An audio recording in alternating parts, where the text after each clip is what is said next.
오늘은 칼빈의 제1차 신앙 교육서 참된 믿음이란 무엇인가 를 함께 보겠습니다. 참된 믿음이란 무엇일까요? 한번 생각해 보십시오. 무엇을 믿음이라 보통 이야기하고, 그리고 참된 믿음이라고 해도 또 참되지 못한 믿음도 있을 텐데, 그렇다면 참된 믿음이란 무엇일까? 내가 믿고 있는데 우리에게 있어서 믿음이란 가장 중요한 것이지요. 나의 믿음은 참된 믿음일까? 한번 생각해 보십시오. 함께 읽겠습니다. 기독교 신앙은 마음의 확고부동한 확신이다. 바로 이런 확신에 의해서 우리는 복음을 통해 우리에게 약속된 하나님의 자비하심 안에서 안전하게 안식한다. 기독교 신앙은, 믿음은 마음의 확고부동한 확신이다라고 이야기를 합니다. 지식적인 면도 중요하지만 더더욱더 중요한 것은 마음의 확고부동한 확신입니다. 우리가 누군가를 믿는다라고 일반적으로 사용할 때도 그것은 그 사람에 대해서 확신한다는 의미이기도 합니다. 그래서 믿음을 생각할 때는 이 확신을 생각함이 맞습니다. 그래서 이런 확신에 의해서 우리는 우리에게 말씀하신 우리에게 약속된 하나님의 자비하심 안에서 하나님께서 우리에게 약속하신 것이 있거든요. 모든 말씀이 약속이지요. 하나님과 우리 사이에. 그래서 우리가 약속을 지키고 또 하나님께서 우리에게 약속하신 그 약속을 지키심을 알기에 우리는 그 안에서 안전하게 안식한다라고 이야기를 합니다. 세상에서 흔들리는 것이 아니라, 불안한 것이 아니라, 걱정하는 것이 아니라, 믿음을 가진 사람들은 마음에 확신이 있고 확신을 가진 것이고, 그래서 그 사람은 하나님의 약속을 알기에 하나님께서 성경에서 말씀하신 세상에 진행되는 것과 또한 주님의 재림과 많은 것들을 우리는 알기에, 그것을 확신하기에 그 안에서 안식하며 사는 것이 믿음의 삶이다 할 수 있습니다. 이런 확신과 안식이 있는지요. 믿음에 대해서 조금 더 살펴보기 위해서 이것은 이제 칼빈의 1차 신앙교에서 칼빈이 말한 것이 아니라 단어의 뜻을 좀 찾아봤습니다. 히브리로는 아만이라고 그럽니다. 같이 옆에 있는 걸 읽어보겠습니다. 원뜻은 견고하다, 안정되다, 영구적이다, 확실하다, 틀림없다로서 믿고 의지하며 소망함, 확실하고 틀림없는 것, 영속적이고 불변하는 것 등을 의미한다. 아멘이 여기서 파생되었다 라고 이야기하지요. 확실하다, 견고하다 라는 뜻이 가장 1차적인 뜻으로서 그 안에서 그러게 확실하니까, 견고하니까 의지하고 또 영원한 것이고 그러는 것입니다. 그래서 이것을 조금 정리하면 이것은 이제 믿음이라는 국어사전적 의미가 아니라 믿음이라는 저 아만이라는 단어, 아만은 이제 믿다라는 동사인데, 저 믿다와 믿음이라는 히브리어가 사용된 곳에서의 의미를 저 단어가 사용된 곳에서 어떤 의미로 사용되는가, 거기서 도출해낸 의미입니다. 그래서 저 아만이라는 단어는 첫째, 이게 가장 중요한 기본적인 의미인데요. 신뢰를 의미한다. 입니다. 읽어보겠습니다. 어떤 사람이나 사물에 대한 강한 확신과 의지, 되게 의지하는 대상으로 이해된다라고 이야기합니다. 여기서 계속 확신이지요. 믿음은 어떤 사람이나 사물에 대한 강한 확신과 의지를 말할 때 이 아만이라는 히브리를 쓴다는 겁니다. 두 번째, 진리, 어떤 품질적인 면이나 아니면 그 내용적인 면이 있어서 그것이 맞다라는 의미죠. 같이 읽어보겠습니다. 실체나 현실에 대한 적합성, 대개 의존할 수 있다는 의미를 갖는다. 그래서 그것이 참이다라는 뜻이지요. 세 번째, 성실입니다. 충실한 특성, 의미상 반응하는 불성실. 그래서 믿음은 참 믿을 만한 사람이다라고 할 때는 그 사람은 참 꾸준하다, 성실한 사람이다라는 것을 의미하기도 합니다. 네 번째, 진실. 함께 읽겠습니다. 참된 진술, 그 진술이 신뢰할 만하다는 함축과 함께 의미상 반응하는 거짓이다. 이런 의미를 다 믿음이라는 의미로 사용한다는 뜻입니다. 그래서 1번이 가장 기본적인 의미입니다. 다섯 번째, 정직입니다. 정직한 성품, 의미상 반응하는 부정직. 아까 아마니아의 히브리어가 사용될 때 문맥 속에서 때로는 믿음이라고, 때로는 정직이라고, 때로는 이렇게 번역을 하는 겁니다. 여섯 번째는 안정의 의미를 가지고 있을 때가 있습니다. 저 단어가 함께 읽습니다. 안정되고 안전하게 혹은 움직임이 없이 어떤 곳에 확 고정된 상태. 그래서 이 전체 속에서 가장 중요한 것은 확신이라고 할 수가 있습니다.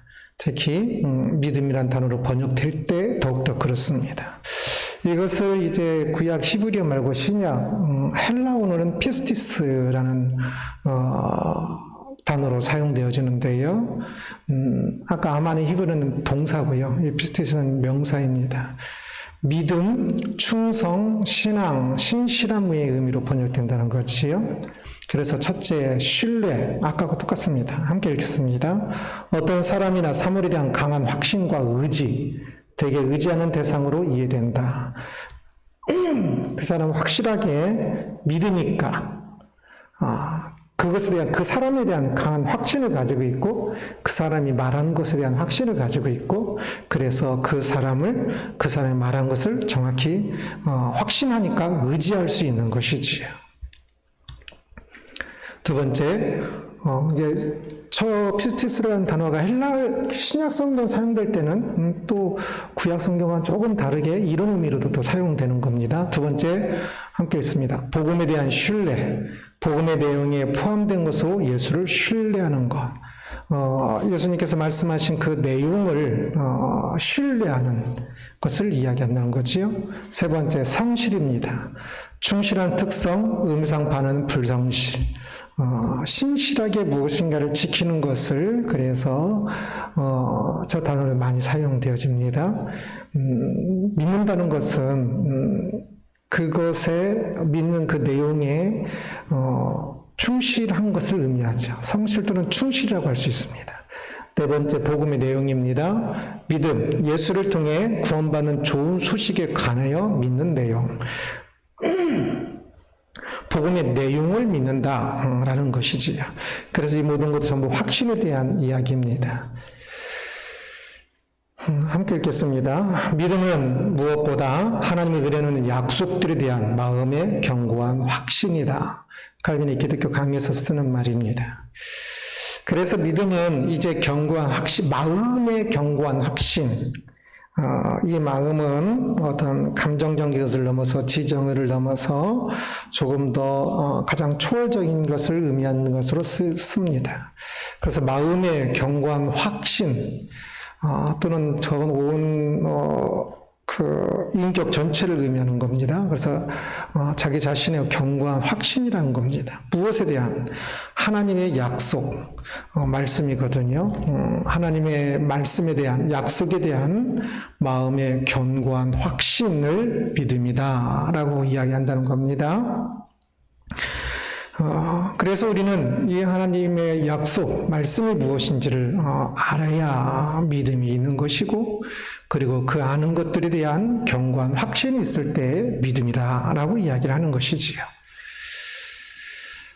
함께 읽겠습니다. 하나님의 모든 약속은 그리스도 안에서 확증됨으로, 말하자면 계시되고 성취됨으로 그리스도 자신이 신앙의 영원한 대상이 되는 의심의 여지가 없다.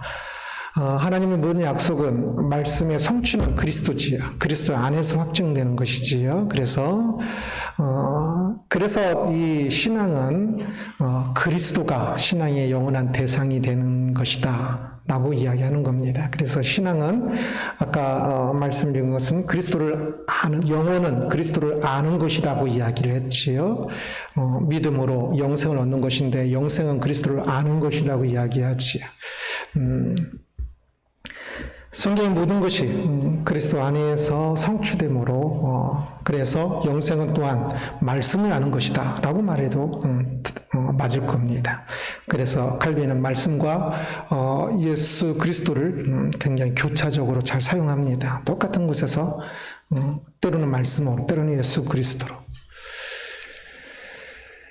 그래서 결국은 함께 위에 거 읽습니다. 믿음은 살아계신 그리스도와의 독특하고 친밀한 교제다라고 이야기합니다. 이 말씀을 통하여 확신 안에 거하는 것인데, 그 확신은, 말씀은 예수 그리스도, 모든 것이 예수 그리스도에 관한 것이고, 그래서 그 말씀을 통하여 그리스도와의 독특하고 친밀한 교제를 더 살아가는 것, 교제를 하는 것을 믿음이라고 표현할 수도 있다라는 것입니다. 그래서 믿음은 이 말씀을 확신하니까, 우리가 이러한 것들을 확신하니까, 그래서 말씀이 말하는 것에 따라 예수 그리스도와 더더욱더 계속적으로 교제하는 것입니다. 친밀한 교제입니다. 친밀한 교제의 가장 중요한 것은 대화이겠죠. 예수 그리스도와 계속적인 말씀과 기도를 통해, 또한 삶을 통하여서 대화하고, 그리고 더 나아가서 예수 그리스도와 이제 하나가 되는 것, 예수 그리스도의 뜻이 나를 통하여서 이루어지어 가는 것이 연합이라고 할 수가 있는데, 예수 그리스도의 뜻이 내 안에서 나를 통하여 이루어지는 것을 말합니다. 그래서 기독교 강의에서 칼빈은 밑에 글 있습니다. 믿음의 모든 견고성은 그리스도 안에 놓여 있다라고 이야기합니다. 그래서 그리스도를 더 알고 그리스도와 교통함으로, 교제함으로 믿음의 견고성을 이루어간다라고 이야기하는 겁니다.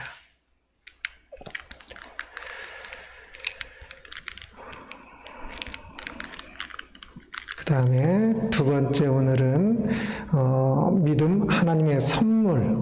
그러면 이제 믿음은 말씀에 대한 확신이라고 했지요. 말씀을, 하나님의 약속을. 그래서 말씀에 이야기하고 있는, 이제 나중에 사도신경이 나옵니다. 가장 핵심은 그것이고, 그래서 하나님을, 성경에서 이야기한 그 하나님을 믿기에, 그것을 확신하기에, 우리는 예수 그리스도의 우리를 위하여 예수 그리스도의 달고 쳐서 죽으심을 믿기에, 확신하기에, 우리는 그 사랑 안에서 참 나를 그토록 사랑하시는 하나님의 그 사랑 안에서 우리는 안식할 수가 있는 것이지요. 나라는 존재가 어떤 존재이고, 또한 이 세상이 어떠한 것인지를 말씀에서 이야기하는 걸 통해 우리는 알고 그것을 확신하기에 우리는 항상 기뻐할 수 있고 또 항상 감사할 수 있는 것이기도 하지요. 그렇다면 그러한 이 말씀을 깨닫고 확신하게 되는 그 믿음이란 것이 어떻게 오는 것인가 라고 이야기할 때 그것을 하나님의 선물이다 라고 이야기하는 겁니다. 함께 읽겠습니다. 우리는 믿음이 우리의 자연적 능력을 훨씬 능가하고 하나님의 뛰어나고 비범한 선물이라는 것을 의심하지 않을 것이다 라고 이야기합니다. 말씀을 이해하고 또 그것을 확신하게 되는 것, 그것이 그 믿음이 우리의 자연적 능력을 훨씬 능가한다라고 이야기합니다. 태초 하나님이 천지를 창조하셨다. 우리가 과거로도 무엇으로 알 수 있는 자연적 능력을 훨씬 능가합니다. 또한 성부 하나님이 사람이 되셨다. 그래서 그분은 온전한 하나님이시지만 또한 온전한 사람이 되셨다라고 이야기할 때도 우리의 자연적 능력을 훨씬 능가합니다. 그것을 어찌 이해하고 그리스도의 지식은 우리의 지식을 뛰어넘어 하나님의 사랑이 우리 지식을 뛰어넘는다라고 이야기하는데 지식을 뛰어넘는 것을 어떻게 이해하고 그것을 어떻게 확신할 수 있을까요? 할 때 그 믿음이 우리 이러한 자연적 능력을 훨씬 능가하는 것이기 때문에 믿음이 우리의 자연적 능력 아래에 있는 것이라면 우리가 어찌해서 할 수 있는 것이지만 믿음이 우리의 자연적 능력을 훨씬 능가하는 것이기 때문에 이 믿음은 우리가 얻는 것이 잡는 것이 아니라 하나님께서 주시는 선물이라는 것을 우리는 분명히 알 수 있다라고 표현하고 있는 겁니다.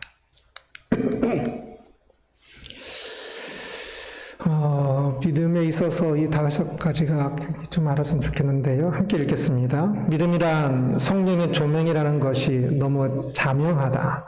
이것에 의해서 우리의 지성이 조명되고 우리의 마음이 내부에서 확실한 감화에 의해서 확고해진다. 우리의 마음에서 하나님의 진리한 확신을 확립하는 보증이라 불리고 우리의 마음이 주님의 날까지 인침을 받게 하는 이인이라고 불린다.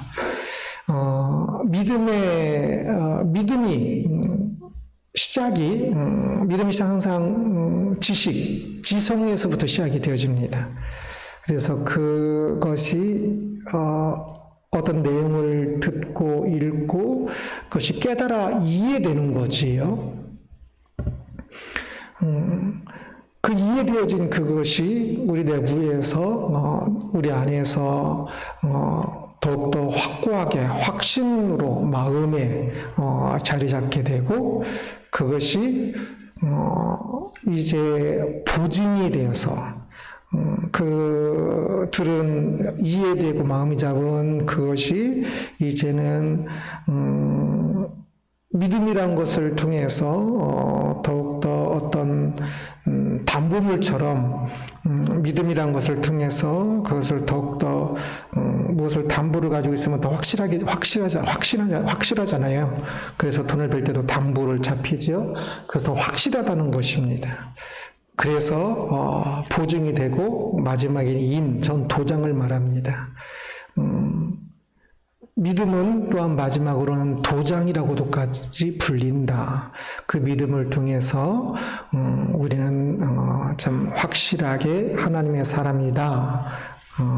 이러한 것들을 확실하게 모든 것을 믿는 것이다 라고 사인을 하게 되는 것이다 라고 이야기를 합니다. 그래서 믿음은 저 과정들을 통해서 우리 안에서 더욱더 확실하게 자리가 잡혀져야 하는 것이지요. 그런데 믿음이라는 것이 가장 큰 특징은 확신이라고 그랬지요. 그러나 이제 이 신앙교육서가 아니라 좀 더 확대하게 해서 쓴 기독교 강의에서는 이렇게 이야기합니다. 함께 읽겠습니다. 의심으로 보여주지 않은 어떤 확신도 또는 어떤 불안에 의해서 공경을 받지 않은 어떤 확실성도 상상할 수 없다. 곧 항상 우리는 많은 부분 의심과 또 불안의 공격을 받고 있다는 것이지요. 저는 중학교 3학년 때 하나님을 위해서 목숨을 바치겠노라고 기도를 했고 작심을 했습니다. 그렇지만 고등학생 때 내내 저에게 의심이 됐던 것은 예수 그리스도께서 신성과 인성을 가진 것이 되게 이해가 안 갔습니다. 그래서 예수님은 신성과 인성에 대해서 많이 의심이 들었었습니다. 그래서 이 삼위일체의 그 어떤 신성보다는 조금은 다른 어떤 그런 신성을 좀 더 생각했었습니다. 그런 그 의심이 시간을 가면서 더욱더 믿음 생활을 해가면서 조금씩 더 그 믿음으로 바뀌어가는 거지요. 내가 죽었을 때 하나님이 아니라 다른 신이 내 앞에 있으면 어떨까라고 생각도 해봤었습니다. 그것이 한 대학교 1학년 초까지 그랬던 것 같아요. 그래서 그때 저는 믿음은 동전이 양면과 같다라는 생각들을 많이 했었습니다. 어떤 때는 진짜 믿는 것 같은데 어떤 때는 너무 안 믿는 것 같은. 그렇게 믿음은 그 많은 그 의심과 불안을 동반한다는 것입니다. 그러면서 자라가면서 처음에 100% 믿음부터 시작한 사람은 아무도 없고 모든 사람은 1%, 0.01%의 믿음부터 시작을 하는 거지요. 그리고 자라가도 100%의 믿는 사람도 아무도 없습니다. 지금은 그런 의심을 가지고 있지 않지만 그러나 때때로 항상 기뻐하는 것이 저에게 굉장히 익숙한 것인데도 불구하고 때때로 단순한 말이나 단순한 것들로 인해서 괜히 저도 모르게 우울할 때가 있습니다. 그런 의심과 불안, 이러한 것이 공격받지 않는 경우는 전혀 없다는 겁니다. 항상 그 의심은 믿음은 100%가 없으니까. 그래서 확신이라고 해서 저런 것이 없는 확신을 이야기하는 것이 아닌 겁니다. 함께 읽겠습니다. 신자들은 그들 자신의 불신함과 끊임없이 싸운다. 우리는 이런 유혹들과 의심들을 알고 있고 이것들을 극복하고자 애쓰는 한 이미 상당 부분 승리한 것이다. 자신의 불신함과 끊임없이 싸우고 있는 사람, 우리들은 믿음이 확신하는 것인데 그럼에도 불구하고 유혹과 의심들이 있어서 그것과 싸워야 한다는 사실을 알고 있는 사람들은, 그래서 그 유혹과 의심들을 극복하고자 애쓰고 있는 사람은 이미 상당 부분 승리한 것이다 라고 이야기를 하고 있습니다. 물론 이제 믿음이 조금 더 많이 자라면 저런 유혹과 의심들보다는 다른 측면의 일들이 더 많이 있을 겁니다. 퍼센트가 조금씩 바뀌어가는 것이겠지요. 그러나 아직 믿음이 작을 때도 이러한 믿음에 대한 확신 속에서 확신을 가진 사람이랄지라도 저런 유혹과 의심들이 좀 더 많이 있고 많이 있을지라도 그것이 확신이 없는 것이 아니라, 믿음이 없는 것이 아니라 그 어떤 때마다 그런 때들이 있는 거지요. 그때 그러기에 그것이 있음을 인정하고 그럴 때 그것을 극복하고자 애쓰는 사람은 이미 확신하는 믿음을 가진 것이고 곧 승리한 사람, 믿음의 사람이라 이야기할 수 있다라는 것입니다. 함께 읽습니다. 위에 겁니다. 확실성이 없는 믿음은 전혀 믿음이 아니다. 그럼에도 불구하고 믿음은 유혹과 불안들이 있다고 그랬지요. 그럼에도 불구하고 확실성이 없는 믿음은 전혀 믿음이 아니다 라고 이야기합니다. 그래서 믿음의 기본은 확신입니다. 사람과의 관계에 있어서도 내가 저 사람을 믿어 라고 이야기할 때 그 사람을 100% 신처럼 믿는 거 아니지 않습니까? 기본적으로 어떤 것들을 그 확실성을 갖는 거지요. 하나님을 향한 믿음에 있어서도 이 확실성이 있어야 합니다. 그래서 믿음에 확신이 없는 경우는, 믿음에 확신이 없어도 실제로 믿음인 경우는 있지만 믿음에 확신이 없는 경우라면 믿음의 가장 기본적인 요소인 확실성이 없는 것으로서 믿음이 아닌 경우가 많다는 겁니다. 그래서 이 확실성 있는 믿음이 되도록 믿음에 정진하는 것이 매우 중요합니다.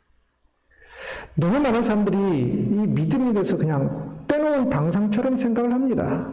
교회 다니니까 당연히 구원받는 거로 생각을 합니다. 교회 다니니까. 그게 아니라 구원은 성경 어디에 교회 다니면 구원받는다고 써 있습니까? 믿어야 구원을 얻는다고 되어 있지요. 그래서 우리는 이 믿음, 확실성을 가진 내 안에서 성경에서 말씀하시는 하나님과 인간, 나와 세상과 그리고 구원을 확실하게 믿는 그 믿음에 좀 더 자라가야 할 것입니다. 이 믿음은 확신해야 믿음이라고 이야기하는데, 그 기준을, 그전에는 조금 너무 낮춘 것 같아요. 칼빈이 여전히 믿음에는 의심과 불안이 있지만, 그러나 믿음은 확실한 것을 믿음이라 이야기한다라고 이야기했을 때, 많은 사람들이 구원의 커트라인을, 그 믿음의 커트라인을 너무 낮춰버렸어요. 그래서 마음에 확신이 없는데도 불구하고 그냥 믿는다 하면 믿는 것처럼 생각을 해버리는, 또는 잠시 확신이 들었다 할지라도 또 시간이 지나면 또 전혀 아닌 도 내가 옛날에 확신했으니까 믿는다라고 생각하는 사람들이 너무 많아요. 그러나 그것은 확실성 없는 믿음은 전혀 믿음이 아닙니다. 그래서 우리 이 세상을 살아갈 때에 참 이 믿음의 정진, 믿음의 진보를 이루기 위하여서 열심히 살아야 합니다. 저 밑에 것은 제가 쓴 겁니다. 믿음의 싸움을 위한 도구 4가지입니다. 함께 읽어보겠습니다. 말씀, 기도, 시험, 자비.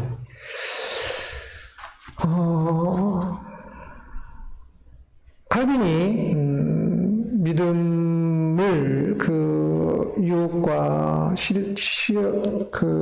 불안, 의심들이 있을 때 그것을 극복하고 믿음을 갖도록 애써야 한다라고 이야기를 했는데, 믿음은 말씀에 대한 확신인데, 그 믿음은 그래서 또한 말씀은 모든 것이 예수 그리스도 안에 있는 것이어서 예수 그리스도와의 교제다라고 이야기를 하고 그리스도와의 연합이다라고 이야기하기도 한다고 그랬지요.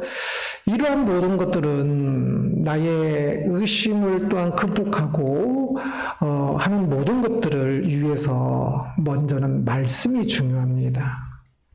하나님이 어떤 분이신지를 알아야 그것에 대한 믿음, 확신을 가질 수가 있지요.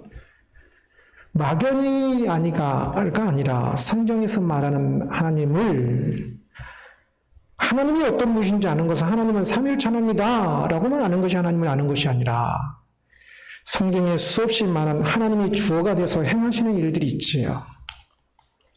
그 하나님이 행하시는 일들을 알아야 하나님을 아는 겁니다. 그리고 그곳에서 백성들이 어떻게 살았는지를 알아야 사람이란 존재가 무엇이고 내가 어떤 존재를 아는지를 알 수가 있고 확신할 수가 있습니다.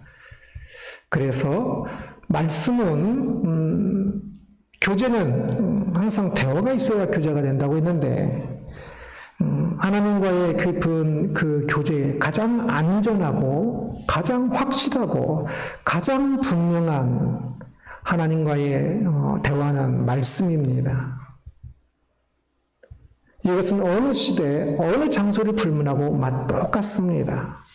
그래서 이 말씀을 계속 읽고, 읽을 때도 그냥 읽는 것이 아니라 말씀이 무슨 의미인가를 알아야 읽는 것이겠지요. 글자를 읽는 것이 아니고, 말씀이 의미를, 하나님께서 이것을 통하여 무엇을 말씀하시는지를 계속 아는 말씀이 있어야 하고요. 말씀을 읽으면 매일매일, 말씀을 읽으면 매일매일 하나님과의 대화가 되는 것이니까 하나님을 알게 되니까 하나님이 어떻게 행하시는 줄 아니까 내가 어떻게 행해야 할 줄 아는 것이고, 그리고 하나님께서 이렇게 사랑하셨기 때문에 또한 내 삶 속에서 이렇게 사랑하실 것을 확신하게 되는 거지요. 그래서 말씀을 매일 읽어야 합니다. 때로 말씀은 굉장히 지루하게 느껴지기도 합니다. 책은 새로운 것들이 많은데 말씀은 그렇지 못할 때도 있어요. 그것은 많이 모르기 때문에 그런 것이기도 하지만, 그래서 계속 말씀을 보고 있는 저 같은 경우도 때로는 힘들 때가 있어요. 그러나 말씀은 어떤 것과도 다른 믿음의 싸움을 위한 너무 중요한 도구입니다. 또한 기도입니다. 기도도 하나님과의 대화이지요. 말씀이 분명한 것이라면 기도는 조금 더 말씀의 근거 위에서 기도는 조금 더 개인적인 대화가 될 것입니다. 그래서 이 기도가 부담이 아니라 항상 부모에게 대화하듯이 그런 기도가 돼야 한다고 그랬지요. 항상 하나님께 조금은 수다쟁이처럼 과묵하더라도 혹시 마음이 하나님을 향하여 하나님을 찾으면은 이 기도가 필요합니다. 그래서 늘 기도하는 것을 멈추지 말아야 합니다.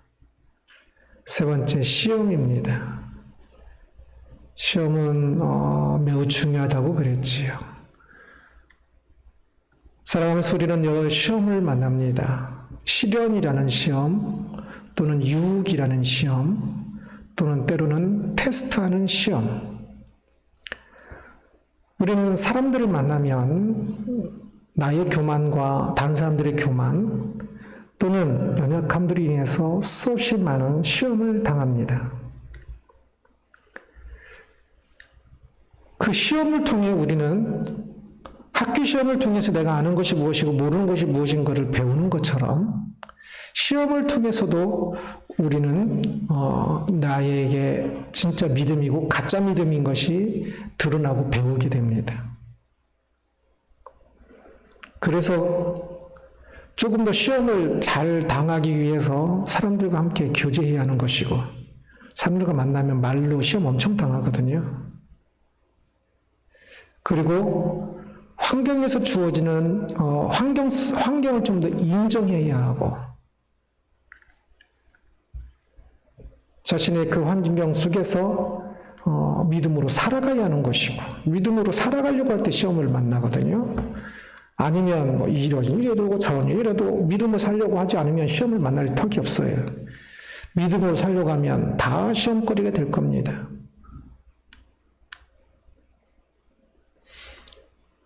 당장 회사에서 주일날 교회 가지 말라고 하면 코로나19 때문에 뭐 믿음이 없는 사람이면 뭐 그냥 회사 가지 말았으면 안 가면 되는 거죠.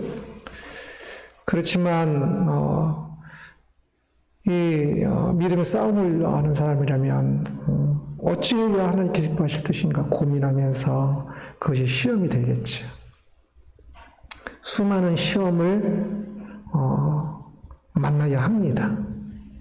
피하지 말고, 그래서 그러한 시험을 통하여 세상을 미워하지 말고 사람들을 미워하지 말고 시험을 통하여 사람을 사랑하고 긍휼히 여기며 시험을 통하여 자기 자신을 돌아보고 시험을 통하여 믿음의 싸움을 해야만 합니다. 그래서 하나님 앞에 정직하게 선 자기 자신의 모습을 깨닫고, 그래서 다시금 또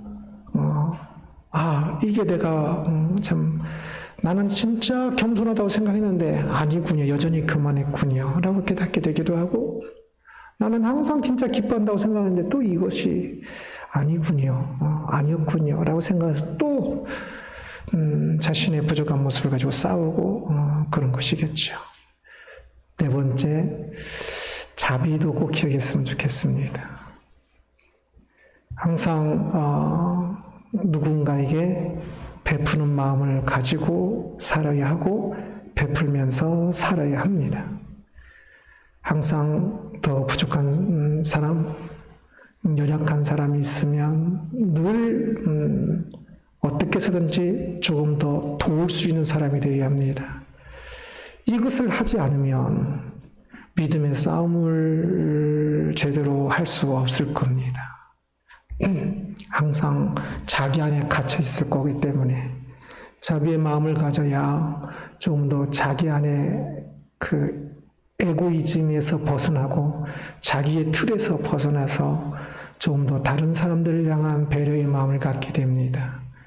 그리고 그것은 성경이 전체에서 이야기하는 것이어서 과거의 유대인들은 지금도 저 자비를 믿음이 가장 중요한 요주 중 하나로 이야기를 합니다. 한국교회는 저 자비가 굉장히 부족했죠. 그래서 어떻게 보면 그 욕심 부리는 사람이 믿음의 사람처럼 보이기도 했지요. 그러나 자비를 베푸는 사람이 진짜 하나님의 통치와 재림하셔서 이 땅에 임하시는 하나님 나라와 하나님의 그 심판을 기억하고 믿는 확신하는 사람의 많이 할 수 있는 일이 또한 자비이기도 하지요. 참으로 저 이 네 가지를 통하여서 개인적으로 믿음의 싸움을 한다는 사실을 꼭 기억했으면 좋겠습니다. 이 네 가지가 항상 같이 있어야만 합니다. 위에 겁니다. 믿음에는 수동성과 능동성이 함께 있다. 수동성을 바탕으로 능동성을 추구해야 한다. 믿음은 하나님의 선물이라고 그랬지요. 하나님께서 주시는 거예요. 그러니까 수동성이에요. 하나님께서 주시는 선물이라는 사실을 바탕으로, 수동성을 바탕으로 능동성을 추구해야 한다. 이것은 제가 쓴 말입니다. 갈빙이 쓴 말이 아니라. 그래서 이 수동성을 바탕으로 능동성을 추구해야 하는 이 두 가지가 믿음에 있어서 항상 수동성과 능동성이 굉장히 중요합니다. 그 수동성은 하나님의 주권과 하나님의 행하심이고 능동성은 우리의 책임과 우리의 행함입니다. 그래서 두 번째 단락입니다. 하나님의 선물이라는 전제로 하나님을 계속 의지해야 하며 또한 말씀과 기도와 시험과 자비를 통해 능동적으로 찾아야 한다. 말씀을 내가 능동적으로 읽지 않고 어떻게 말씀이 무엇을 의미하는지를 알 수가 있겠습니까? 기도하지 않고 찾지 않고 어떻게 하나님을 만날 수가 있겠습니까? 수동성을 바탕으로 하는 겁니다. 내가 하나님께 아무리 찾아도 하나님께서 우리에게 주시지 않은 거면 우리는 우리의 능력으로 하나님을 찾을 수 있는 게 아니에요. 모든 것이 수동성을 다 전제로 하는 것입니다. 바탕으로 하고 그래서 말씀을 읽을 때도 계속적으로 기도하면서 읽어야 돼요. 그러면서 말씀을 읽을 때도 조금 더 적극적으로 주어가 뭐고 동사가 무엇인지도 좀 찾아보고 한 단어를 위해서도 때로는 저는 수십 권의 책과 사전들을 찾아봅니다. 그 능동성과 수동성과 능동성이 함께 있어야만 합니다. 그러면서도 계속적으로 기도의 마음을 갖고 기도합니다. 이 말씀을 뜻을 알 수 있도록 깨달을 수 있도록 하나님의 선물로 나에게 임하여서 깨달을 수 있도록. 그래서 자비를 베풀 때도 수동성을 바탕으로 자비를 베푸는 겁니다. 이것은 내가 하는 것이 아니라 하나님께 나에게 주신 모든 것들 속에서 하나님께서 나에게 이러한 자비의 마음을 주셔서 하나님 마음에 순종하는 의미로 자비를 하는 겁니다. 그래서 내가 공로 그런 게 아닙니다. 말씀과 기도와 시험과 자비 모든 것이 그렇습니다. 그래서 우리에게 있어서는 믿음은 하나님의 선물이라고 말할 수가 있는 겁니다. 그러면서 또한 믿음 하나님의 선물이라고 감나무 밑에서 감 떨어지기를 입 벌리고 있을 것이 아니라 감을 주신 하나님께 감사하면서 감을 따먹어야 하는 거지요. 그래서 그 능동성을 발휘해야 하는 것이지요. 참된 믿음이 무엇인지, 또한 믿음이 하나님의 선물인 것을 또한 살펴보았습니다. 우리가 이 믿음이 얼마나 중요한, 이 믿음으로 우리는 구원함을 얻으니까, 믿음이 없으면 구원함이 있지 않으니까, 우리는 이 믿음을 위해서 수동성으로 하나님의 선물을 구하고 하나님을 의지하며 나가야 할 것이며, 또한 능동적으로 말씀을 더 읽고 깨달기 위해서 노력하고, 또한 기도와 시험과 자비들을 통하여서 하나님께서 우리에게 주신 그 선물인 이 믿음이 우리 안에 믿음으로, 확신을 가진 믿음으로 자리 잡고, 또한 그 믿음 안에서 안식할 수 있는 우리들이 되기를 주님의 이름으로 축원합니다. 기도하겠습니다.